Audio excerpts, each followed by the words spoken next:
पर एक विषय रखा गया था। उस विषय में शायद संभव है किसी को जिज्ञासा रह सकती है, उसको और विशेष रूप से रखने का प्रयास किया जा रहा है। वह ये विषय है कि गुरुदेव ने वह विषय कई बार हम लोगों के सामने रखा है, इसलिए उस विषय को रखना उपयुक्त समझता हूँ। लेकिन इसके उपरांत भी भूमिका अपनी अपनी हुआ करती है।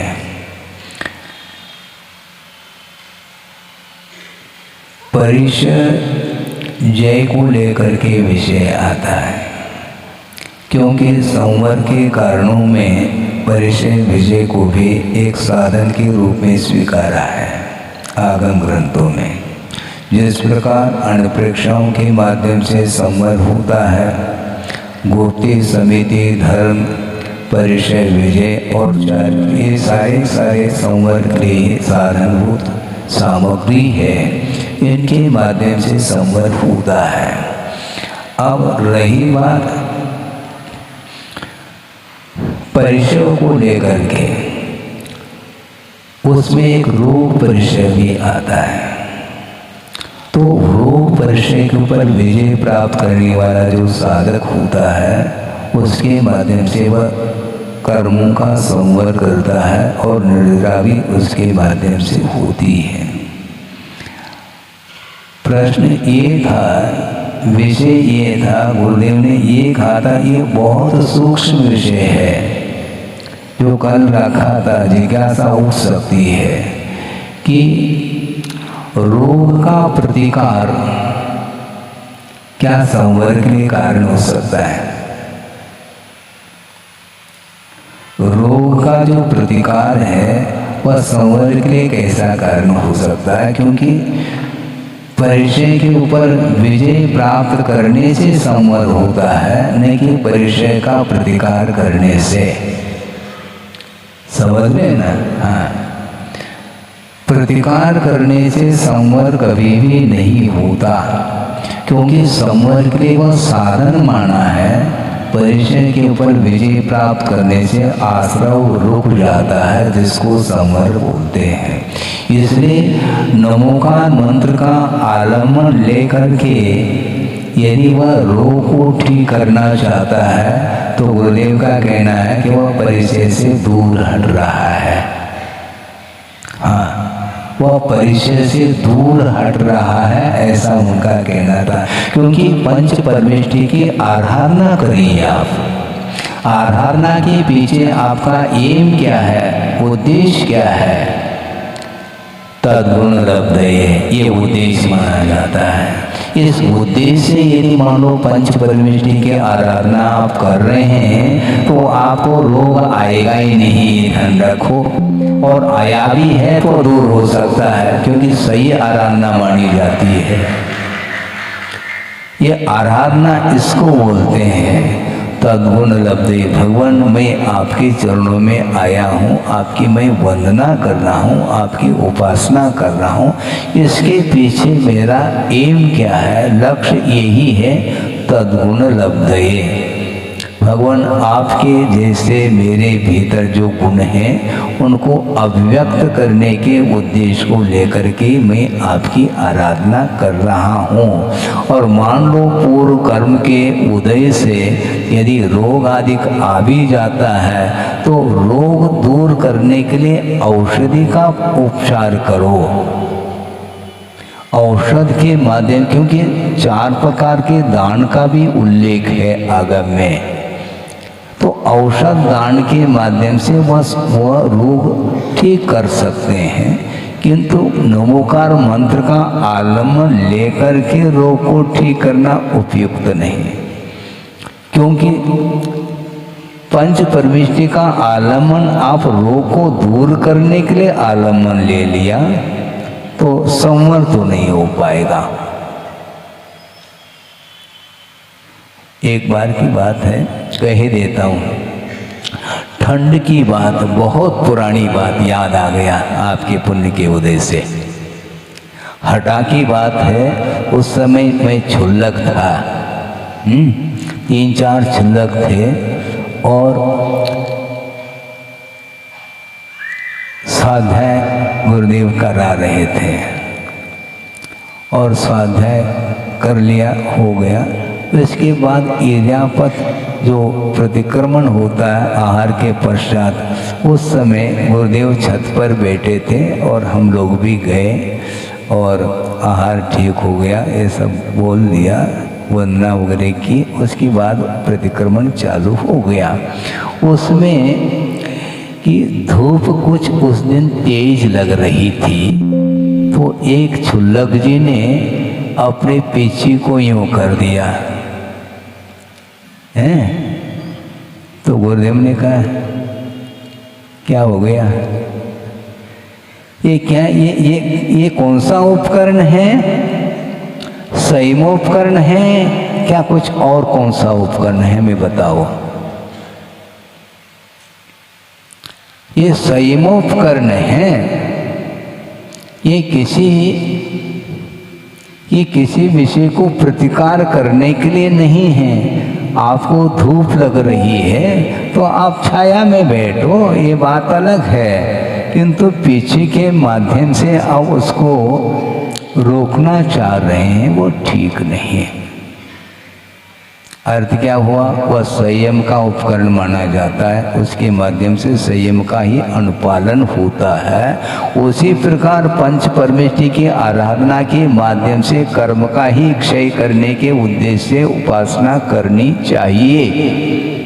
उसका आलम्बन लेकर के कुछ दूसरा कार्य करना चाहो तो वो आलम्बन ठीक नहीं। आप व्यवसाय के समय पर व्यवसाय करिए, किंतु आप एक छत्र लगा रहे हैं, वो देश, हमारा दुकान, हमारा मकान, हमारा परिवार फला फूला रहे, इसलिए एक छत्र आपने लगाया है। इसके माध्यम से क्या होगा, कर्मों की निर्जरा होगी, जबकि पुरुषार्थ कहा है, अर्थ पुरुषार्थ करिए, व्यवसाय के समय पर व्यवसाय करिए, किंतु व्यवसाय भगवान को नहीं बनाना, व्यवसाय के लिए आलम्बन के रूप में नहीं। भगवान की आराधना प्योर आराधना मानी जाती है। हमें जनगुण संपत्ति हो मध्यम, हे भगवान आपके अंदर जो गुण है संपदा वह हमें भी प्राप्त हो, किंतु भगवान के गुण आपके अंदर नहीं आएंगे, नहीं तो भगवान खाली हो जाएंगे। फिर ऐसा थोड़ी होता है? वो लेन देन नहीं हो सकता, उसमें गुणों का आदान प्रदान संभव नहीं है। आप आहार दे दो और हम अपने अंदर से गुण आपको बदले में दे दें, ऐसा कुछ होता है क्या? नहीं हो सकता। गुणों का तादात्म्य संबंध होता है गुणी के साथ। गुण और गुणी का जो संबंध है वह उसका पृथक अस्तित्व संभव ही नहीं।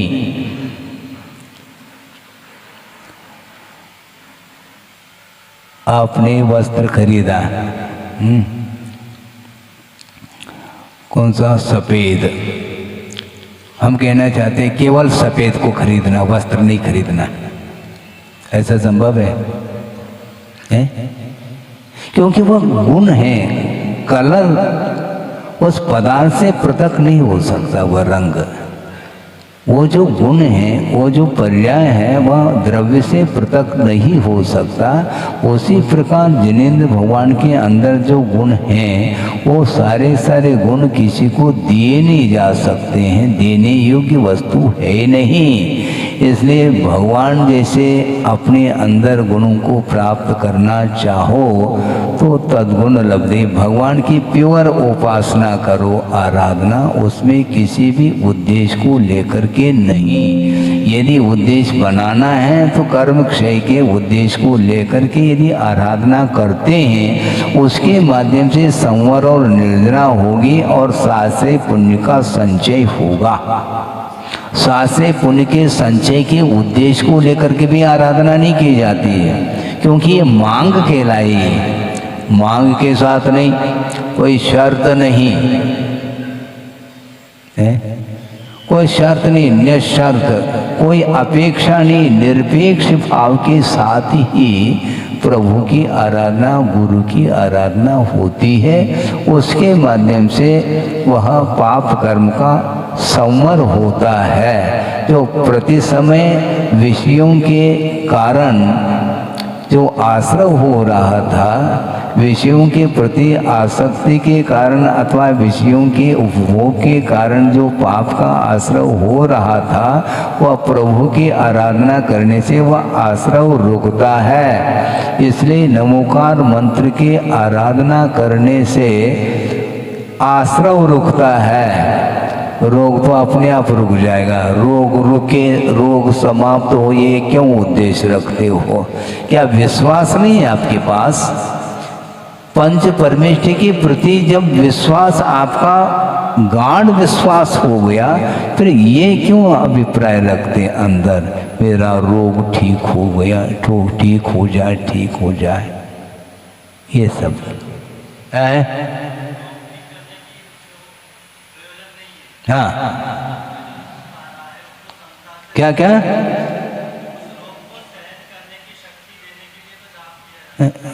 शक्ति क्या है उसको?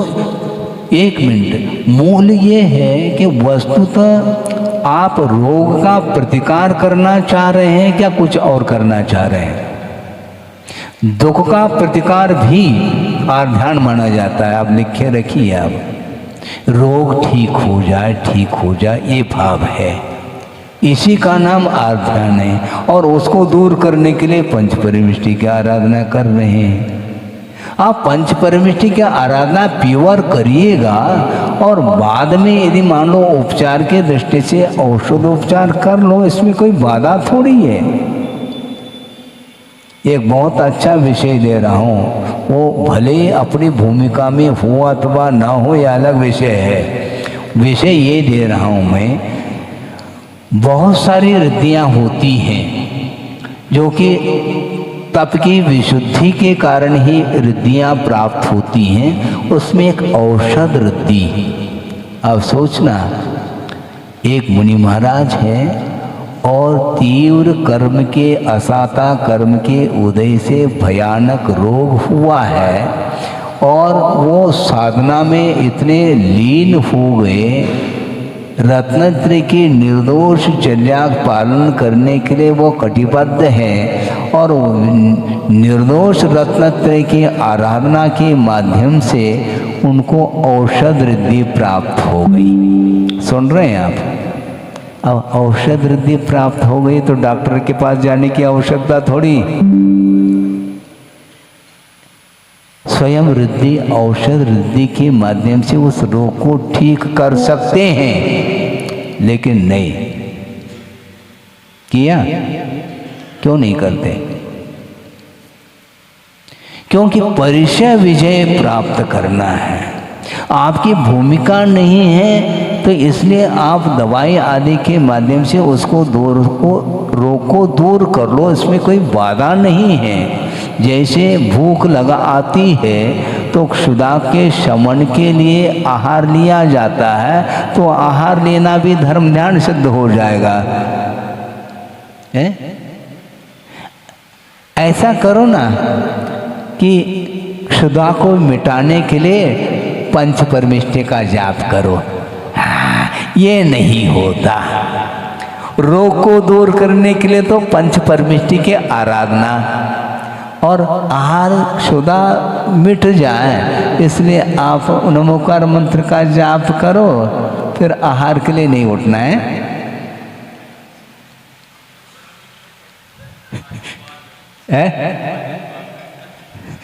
यही तो समस्या है।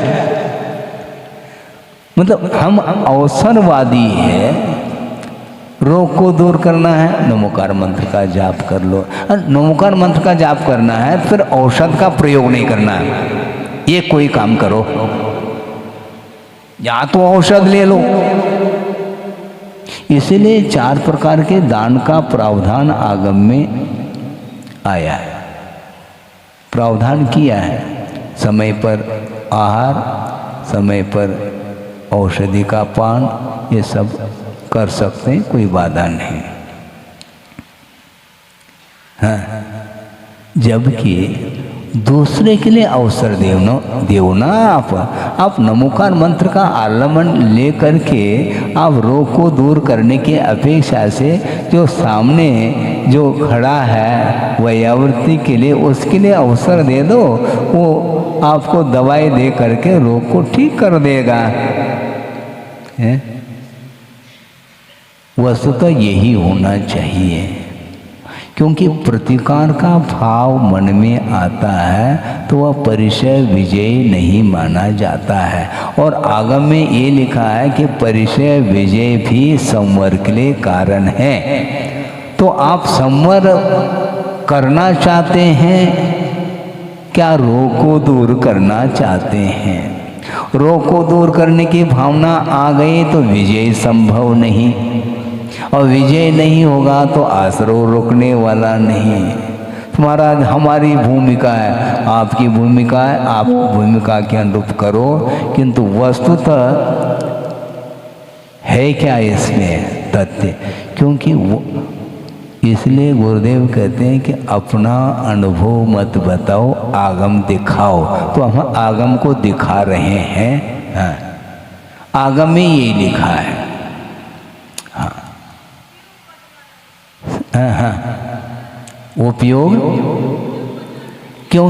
उपयोग हमें क्या, वो क्या कर रहा है? उपयोग क्यों बदलना? इसका अर्थ वह असह्य वेदना हो रही है, उपयोग को डाइवर्शन देना भी परिचय से दूर हटना है।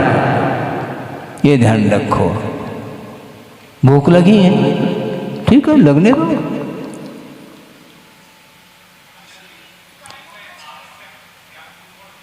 हाँ, बहुत बढ़िया।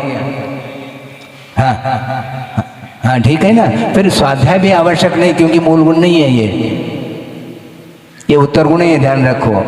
आप आए हैं, हमने देखा नहीं था। वो मूल गुण नहीं, वो कंपलसरी नहीं। तो स्वाध्याय कंपलसरी है क्या? बल्कि आचार्यों ने श्रवण के लिए स्वाध्याय को कंपलसरी नहीं रखा। 28 मूल गुण के अंतर्गत 6 आवश्यकों का उल्लेख किया। उन 6 आवश्यकों में स्वाध्याय को गर्भित नहीं किया। गिन लो आवश्यक कौन कौन से होते हैं। हाँ,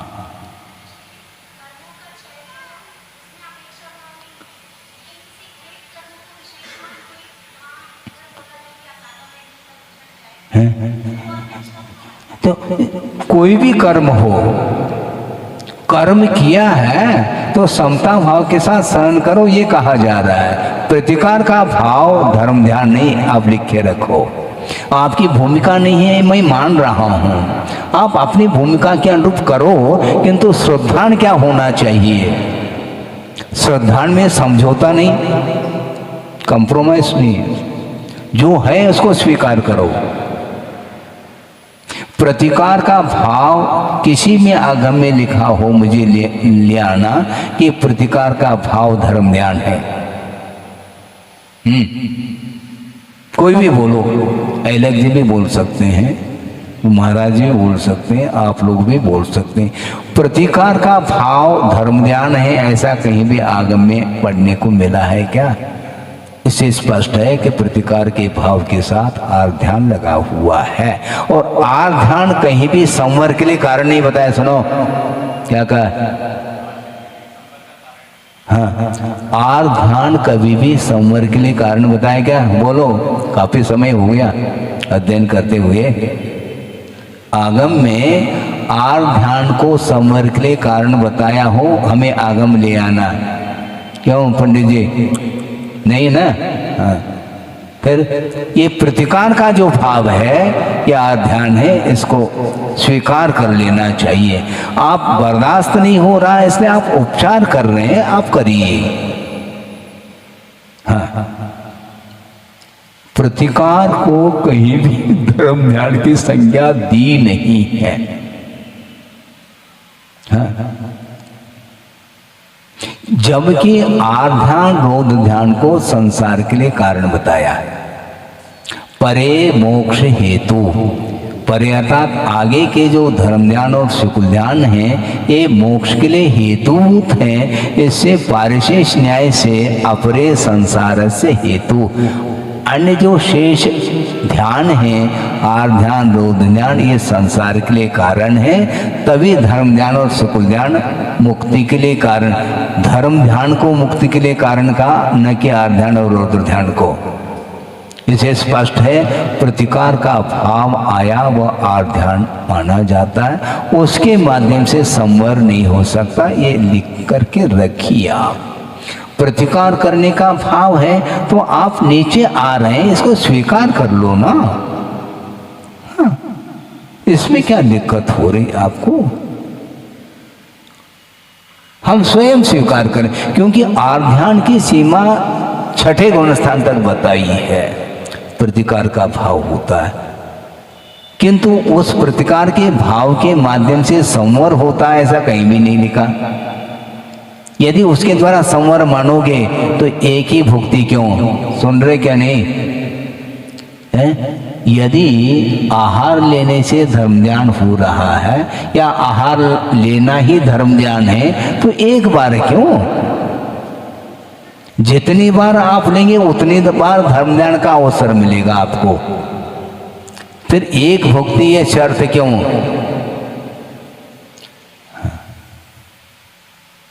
इसलिए प्रतिकार और ध्यान। हाँ, किसका प्रतिकार? दुख का प्रतिकार और ध्यान, और दुख को सहन करना संवर के लिए कारण परिचय विजय, और मजबूत हो रहा है ये विषय। हमें तो मजबूत है, आप लोगों को मजबूत। आप श्रद्धान का विषय तो कम से कम बनाओ। ये तो श्रद्धान भी यदि मान लो कमी रहेगी तो फिर आपके कदम फिर बढ़ नहीं पाएंगे चारित्र की ओर।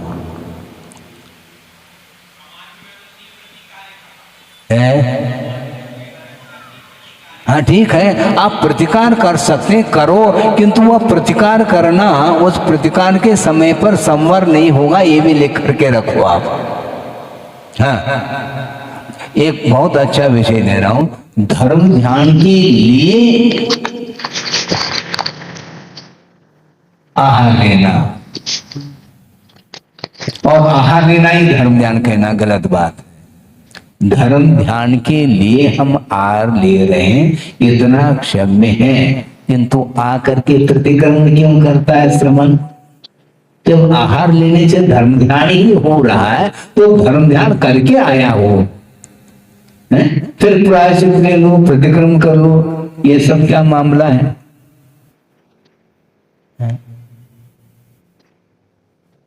इसको आचार्यों ने अपवाद कहा।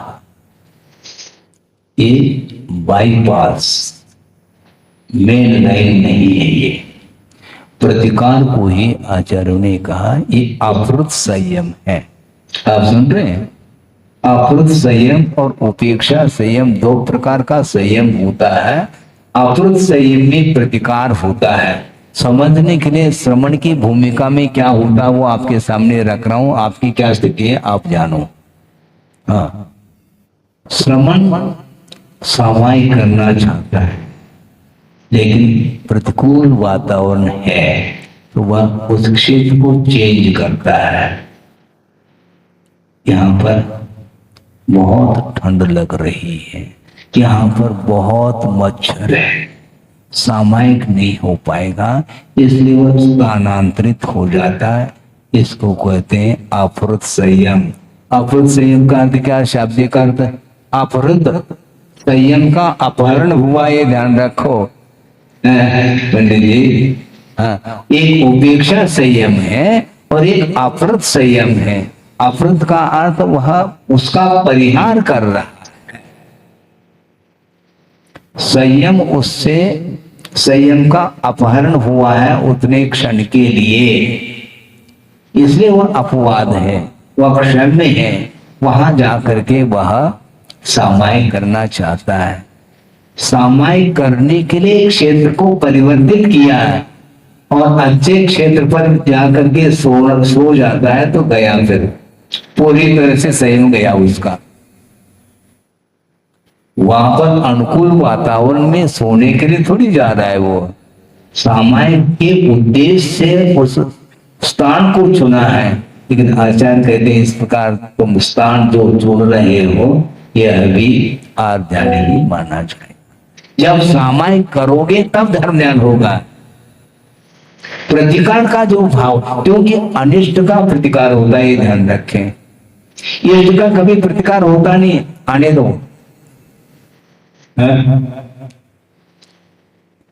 इष्ट का कभी प्रतिकार होता है क्या? अनिष्ट का प्रतिकार। भोजन में सामग्री इष्ट नहीं है तो उसका प्रतिकार, और इष्ट है तो उसका ग्रहण।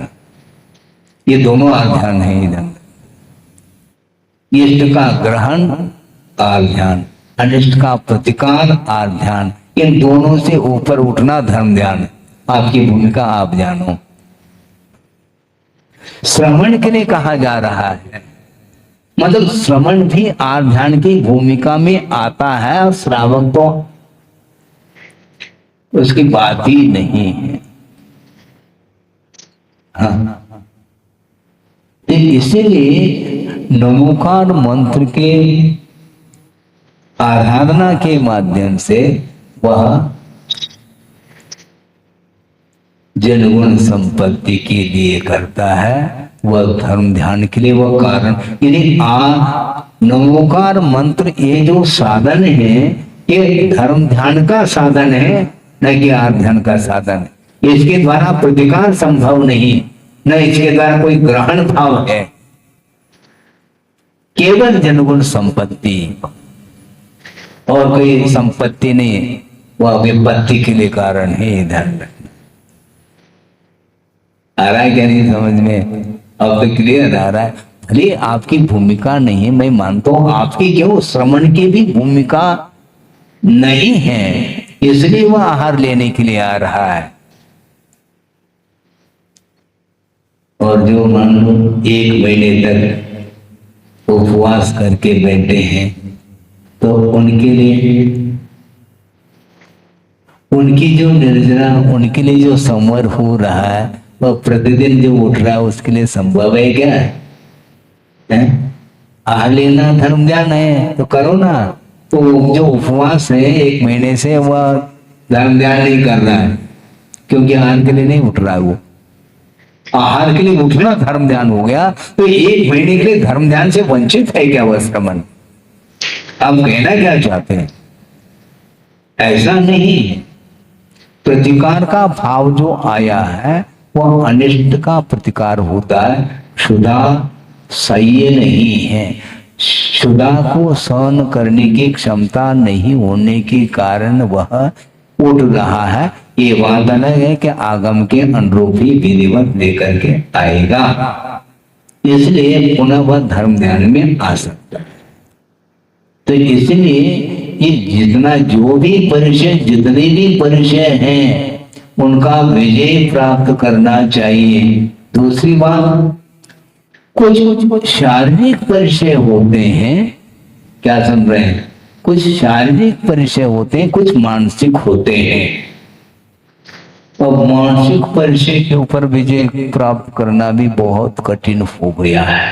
क्या? सत्कार, पुरस्कार, परिचय, विजय। कोई सत्कार नहीं कर रहा है, कोई पुरस्कार नहीं कर रहा है, तो वह यदि मान लो सहा नहीं जा रहा है तो वह संवर नहीं कर पाएगा। आइए आइए, किसी ने कहा नहीं, मान लो तो क्या हो गया? नहीं कहा तो नहीं कहा, इसमें क्या दिक्कत है अपन को? किंतु जहां पर कहना चाहिए वहां पर कहना चाहिए, नहीं तो गाड़ी रिवर्स। कब? आहार के समय पर वहां पर नवधा भक्ति कंपलसरी है। बाद में आप उस श्रवण की भक्ति करो या ना करो, कोई अपेक्षा नहीं उनको। और दूसरी बात, उस समय भी कोई अपेक्षा उनको नहीं, किंतु उस लिंग के प्रति, उस जललिंग के प्रति जो बहुमान है उस बरकरार बनाए रखना चाहिए। नहीं है वो कोई प्रतिकार नहीं करता, वापस आज क्या गलती हो गई, क्या गलती हो गई, याद कर लो गलती क्या हुआ। महाराज उस समय आपको बताना चाहिए था, तो सब कुछ मैं ही बता दूं तो तुम क्या कर लोगे फिर? हाँ बहुत बढ़िया, ऐसा ही कर लेना है, कल पढ़ना है।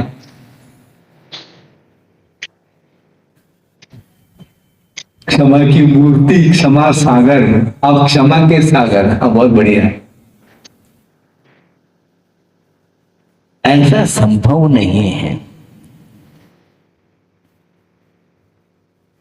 बाद में भले ही बताना यह अलग वस्तु, उस समय हम बोल नहीं सकते। फिर भी कभी कभी ये देखते हैं, मान लो अवसर इस प्रकार के आते हैं, प्रसंग सुना रहा हूं, प्रणाम करके दाता चौके में ले गया। वहां पर जाने के उपरांत उनने उच्चासन ग्रहण करिए ये बोल दिया, बैठ गए। अब सीधा पूजन सामग्री लिया करके पूजन प्रारंभ कर लिया। अब मन में आ गया अब व्यवधान होने वाला है, क्योंकि पाद प्रक्षालन होना चाहिए था। अब भूल गया, हमने सोचा भूलने दो इसको, बाद में भी याद आ जाए तो संभव है। पूजन कर लिए, फिर बाद में थाली लिया है और उसके पहले मन शुद्धि, वचन शुद्धि, काय शुद्धि, आहार जल शुद्ध है। उसके बाद में मान लो अंजलि नहीं छोड़ा, क्योंकि याद आ जाए उसका भाग्य क्या है देख तो ले। बार बार शुद्धि बोल रहा है, अंजलि छोड़िए महाराज, अंजलि छोड़ नहीं रहे। हाँ अंजलि नहीं छोड़ रहे, थाली दिखाओ। अब क्या करें, दिखाने दो उनको, थाली दिखा दी, अंजलि नहीं छोड़ रहे। फिर शुद्धि बोल रहा है, 2 बार 3 बार 4 बार बोला, समझ में नहीं आया तो दूसरे को बुलाया, क्यों छोड़ नहीं रहे हैं महाराज, क्या गलती हो गई? तो वो आ गया, तुमने क्या क्या किया, क्या क्या किया, क्या पूजन कर ली? तो उन्होंने कहा कि पाद प्रक्षालन, हाँ पाद प्रक्षालन नहीं किया। इतना अवसर हमने दिया है, ध्यान रखो। हाँ कृपा तो करनी पड़ती कभी कभी।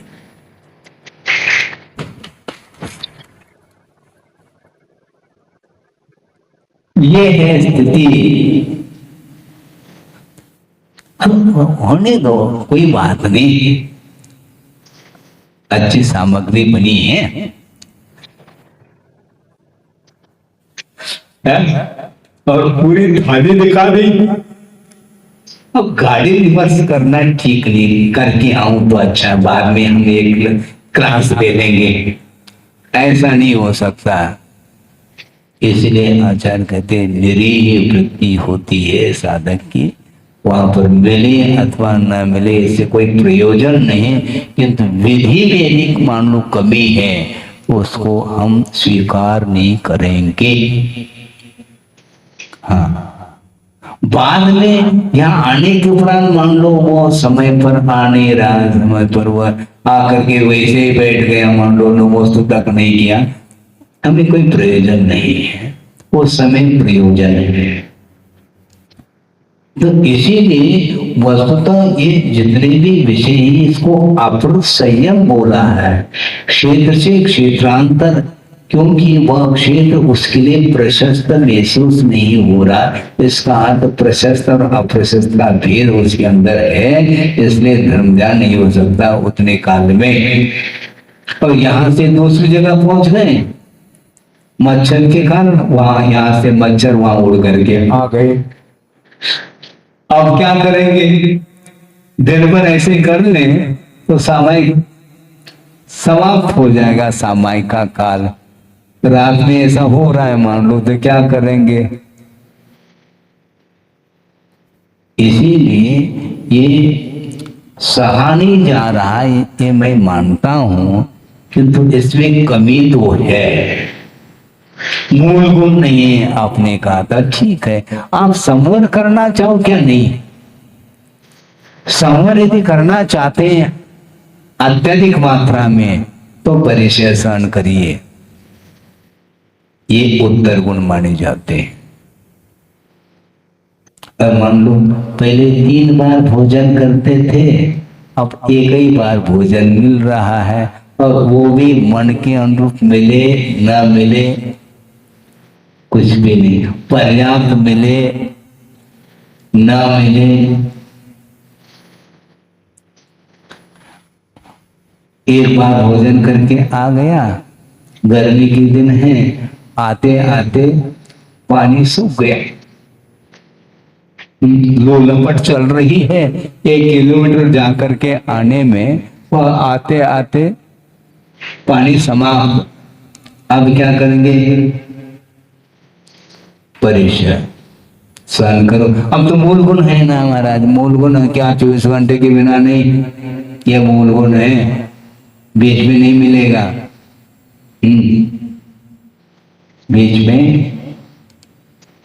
बीच में क्या मिलेगा? 24 घंटे के बीच में क्या मिलेगा? वो परिचय मिलेगा, उसको सहन करो। हाँ, क्या कह रहे हैं? हाँ, वो उद्देश्य अलग है, क्योंकि आपकी भूमिका ही अलग है। जब श्रवण की भूमिका में भी ये दशा हो रही है, तो श्रावक की कथा क्या करें हम? वो अकथनी है विषय, वो कथा उसकी कर ही नहीं सकते हैं, क्योंकि उसका मन लगता ही नहीं बहुत जल्दी। इसलिए हमने ये कहा था शुरुआत में कि प्रतिकार इष्ट का नहीं होता, अनिष्ट का होता है, इसको लिख के रखो। प्रतिकार जो होता है वो अनिष्ट का होता है। यदि इष्ट का प्रतिकार कर लोगे तो धर्म ध्यान हो जाएगा। हाँ, जबकि राग के कारण ग्रहण होता है, द्वेष के कारण प्रतिकार होता है, और राग वही इष्ट पदार्थ के प्रति अनुराग होता है, विषयानुराग, और कुछ अनिष्ट पदार्थ है उसके प्रति द्वेष। इसलिए राग द्वेष वर्जनानि पंच ये कहा है। मनोज्ञ और अमनोज्ञ वस्तुओं के समागम में राग और द्वेष नहीं करना, यह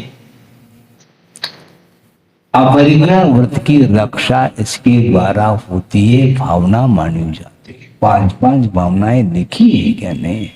तो प्रतिकार का भाव जो आता है वह धर्म ध्यान है क्या?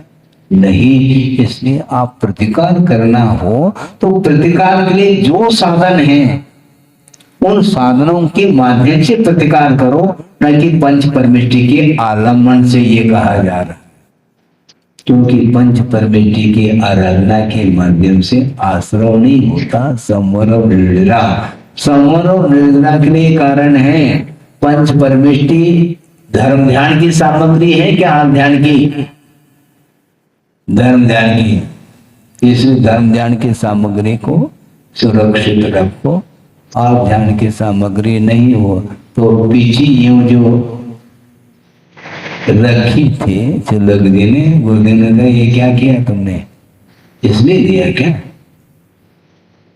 संयमोपकरण के लिए दिया है। आपको छाया में बैठना तो छाया में बैठो ना, इस उपकरण को, संयमोपकरण को प्रतिकार के लिए क्यों कर रहे हो तुम? प्राणी संयम इसके द्वारा होता है, और इंद्रिय संयम उसको सहन करना हो तो सहन करो, नहीं है तो छाया में बैठो। ये कहा था, अभी भी मुझे याद है 40-45 साल पूर्व की बात है, सन 76-77 में, जब क्षुल्लक अवस्था में था, ऐलन भी नहीं बना था, हटा की बात है। छत पर बैठे थे आचार्य महाराज और हम लोगों को पढ़ा रहे थे।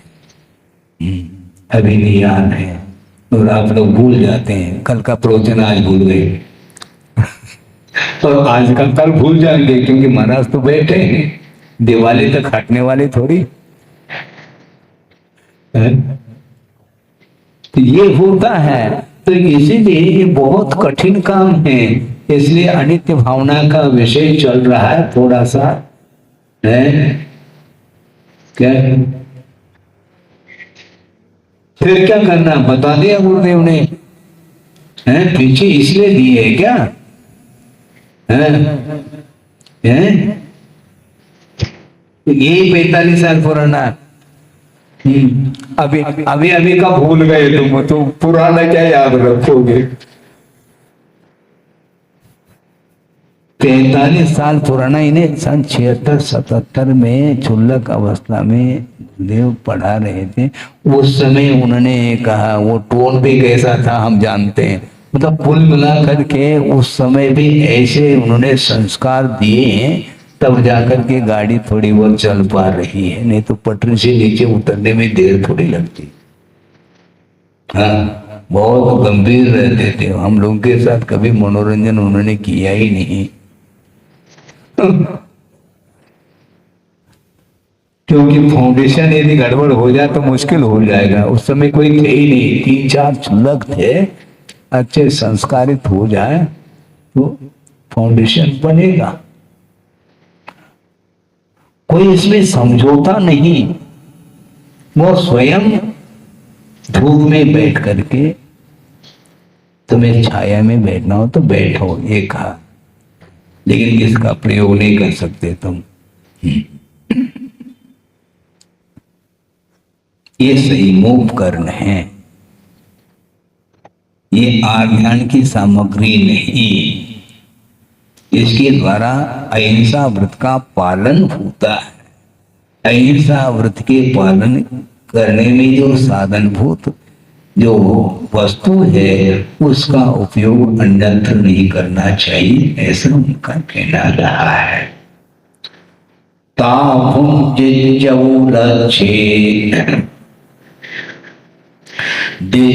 गाने दया पहाड़ेन जाजल तरंग चौला 2-3 दिनानि चिट्टे। ये लक्ष्मी जो है 2-3 दिन के लिए ठहरती है, टिकने वाली नहीं है। जाजल तरंग चौला, जो वह लक्ष्मी जल की तरंग के समान चंचल है, इसलिए दान करो, ये मिसाल है। क्यों? हम तो अपनी बात इसमें से लेंगे और क्या, आप अपने प्रयोजन को सिद्ध करते हो, हम अपने प्रयोजन को सिद्ध करने के लिए गाता आई है। क्योंकि जिसके पास लक्ष्मी नहीं है वो क्या देगा, और आपके पास लक्ष्मी लक्ष्मी है, लक्ष्मी भंडार। बिल्कुल, लक्ष्मी भंडार जबलपुर फेमस है वो। जाजल तरंग चौला, जल के तरंग की भांति ये लक्ष्मी चंचल है, चलायमान होने वाली। 2-3 दिनानी चिट्ठी, 2-3 दिन तक वह ठहर जाती लक्ष्मी, चली जाती है। इसलिए ता भुंजित जो, उसका उपभोग करो, नहीं तो मिटेगी। बेचो दाने, दान में उसका उपयोग करो। दया पहाने न, दया जिसमें प्रधानता है, यानी परोपकार की भावना को लेकर के उस लक्ष्मी का अर्थ का दान करो, ये कहा जा रहा है। परोपकार की भावना रखते हुए उस दान का, उस लक्ष्मी का दूसरे के लिए उपयोग करो और अपने लिए भी उपयोग जितना आवश्यक है उतना करो। तो स्वयं के लिए भी वह उपयोग नहीं करता है, क्यों? कंजूस है। जोड़ करके रखा है, कोड़ी कोड़ी माया चूड़ी। अब वो रखा है, यदि मान लो खर्च हो जाएगा तो फिर बेटे को भी कहता है तुमने कमाया है क्या, पैसा बहाना पड़ता है, ध्यान रखो, ऐसा बोल रहा है। और खाने पीने लिए भी वह हाथ खींच लेता है। मतलब उस लक्ष्मी का वो उपभोग करके वह सुख का अनुभव तक नहीं कर पाता, इतनी उसके प्रति आसक्ति है उसकी। तो ऐसी स्थिति में वो दान के क्षेत्र में क्या देगा? लेकिन दया बहाने न दानी दिज्जऊ, दान देना चाहिए ऐसा कहा है। क्यों? 2-3 दिनानी चिट्ठी, 2-3 दिन तक ठहर जाता है जाने वाला। लक्ष्मी जाएगी क्योंकि वह अनित्य है, नित्य नहीं है, ये कहा जाए। इसलिए इष्ट वस्तु के प्रति जो आकर्षण है यही ध्यान का द्योतक है। हाँ, क्यों? ग्रहण जो होता है वो अनिष्ट का कभी भी ग्रहण नहीं होता, अनिष्ट के लिए ग्रहण लग जाता है, उसका ग्रहण नहीं होता। तो जो इष्ट है उसी का ग्रहण होता है। महाराज इसकी पहचान क्या है? अभी भी पहचान नहीं है आपको, जबकि प्रतिदिन वह प्रवृत्ति में पर देखने में आता है वह विषय। जैसे पौष के महीने में, सुन रहे हैं आप, पौष के महीने में आपको क्या सुहाती है? धूप। धूप में जाकर के बैठते।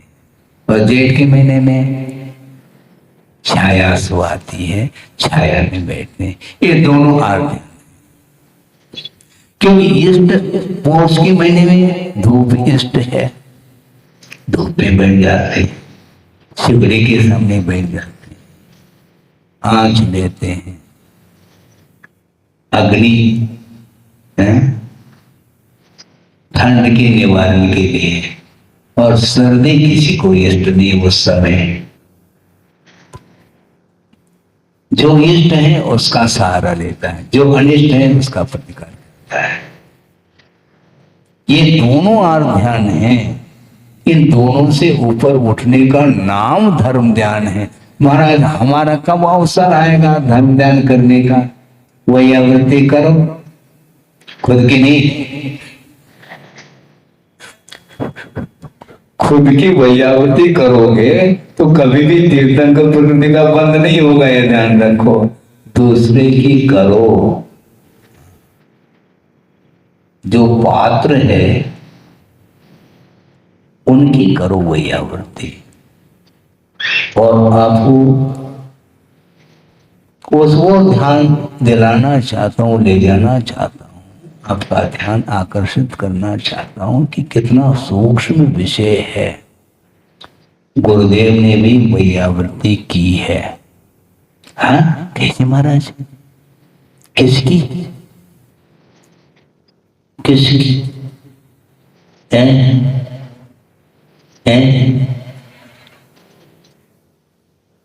आप अभी समझ नहीं पा रहे हैं। ज्ञान सागर जी की तो की है, लेकिन ध्यान नहीं जाएगा आपका, इसलिए हम ध्यान दिलाना चाहते हैं, शायद आपको ध्यान में आ सकता है। 10 प्रकार के, सुनो अब, 10 प्रकार के वैयावृत्ति के पात्र हैं। उसमें आचार्य, उपाध्याय, शिष्य, ग्लान, गण, कुल, संग, साधु और मनोज्ञ। मनोज्ञ की भी वैयावृत्ति होती है। मनोज्ञ किसको बोलते हैं महाराज? दीक्षा अभिमुख मनोज्ञ। जो दीक्षा के अभिमुख है वह मनोज्ञ है, उसकी वैयावृत्ति गुरुदेव करते हैं। ध्यान रखो, समझ क्या रहे हैं आप? क्योंकि जो दीक्षा लेना चाहता है उसमें कुछ कठिनाई आ रही है तो उसको दूर करने का नाम भी वैयावृत्ति है। ये ध्यान रखो, केवल हाथ पैर दबा लिया वैयावृत्ति हो गई। हाँ, विपत्ति से दूर उसको करना ये वैयावृत्ति है। धर्म की ओर आकर्षित करना यह वैयावृत्ति नहीं है क्या? आप समझ क्या नहीं आप है? आप तो तेल लगाओगे, ठीक है, हम तेल तो नहीं लगा पाएंगे किसी को। दो आंखें निकल रहे, ये बहुत तेल लगा रहा है? क्या क्या क्या बोलते हैं उसको? खुशामद जिसको बोलते हैं,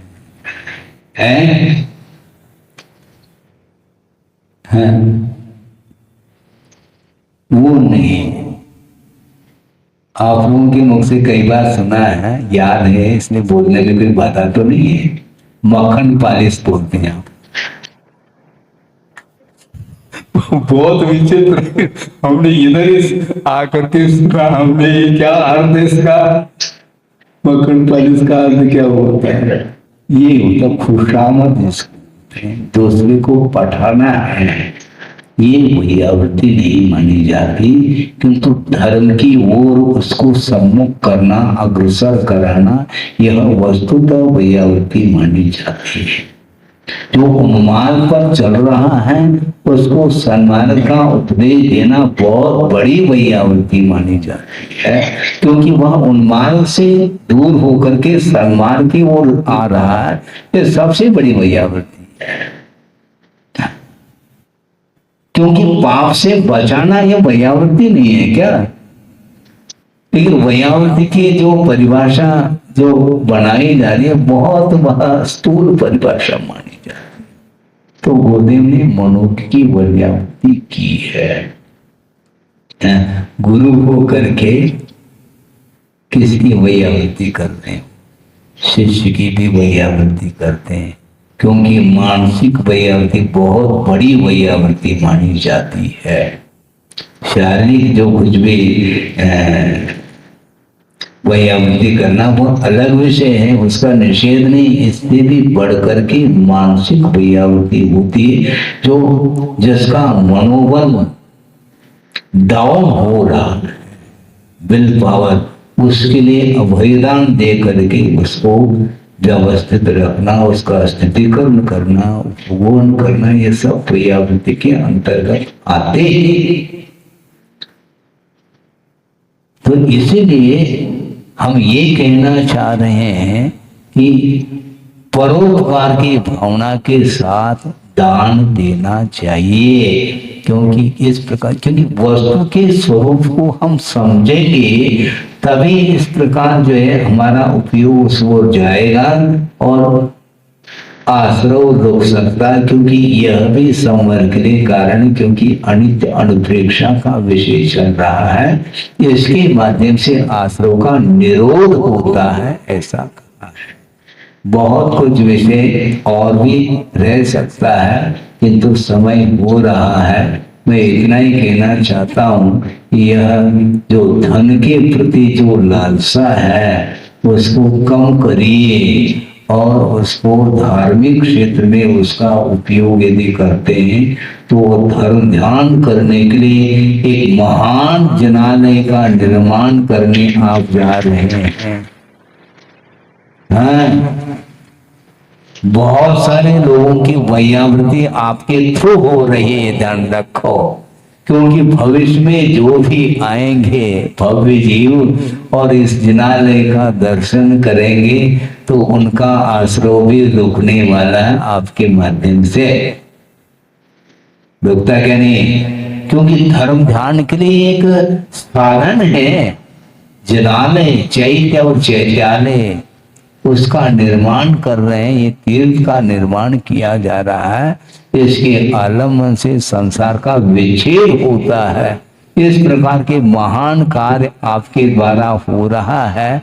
इसके माध्यम से आश्रय रुके बिना रह नहीं सकता। संवर ही संवर, आपकी भूमिका में ये संवर है। हमारी भूमिका अलग है, आपकी भूमिका अलग है। हम बना नहीं सकते हैं, जो बना रहा है उसके लिए आशीर्वाद दिया जा सकता है, उसका समर्थन किया जा सकता है, उसके लिए प्रोत्साहित किया जा सकता है।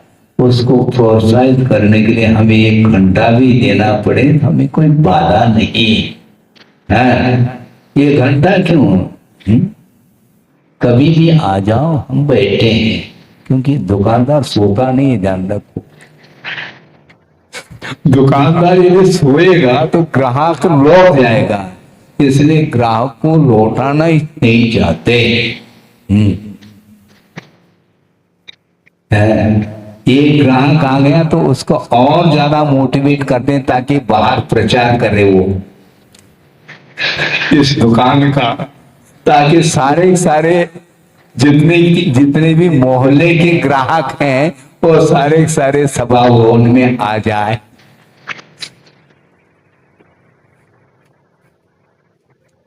यही तो स्वार्थ है। ये स्वार्थ नहीं, ये परमार्थ है, ये ध्यान रखो। है बिल्कुल यही वैयावृत्ति है। निशिदिन क्या बोलते हैं? वैयावृत्ति करें।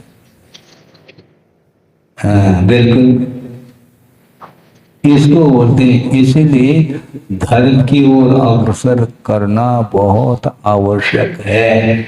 और जितनी संख्या कितनी पूरी सभा भरी हुई, बिल्कुल बंद करने के लिए कोई आवाज नहीं आ रही उनकी तरफ से।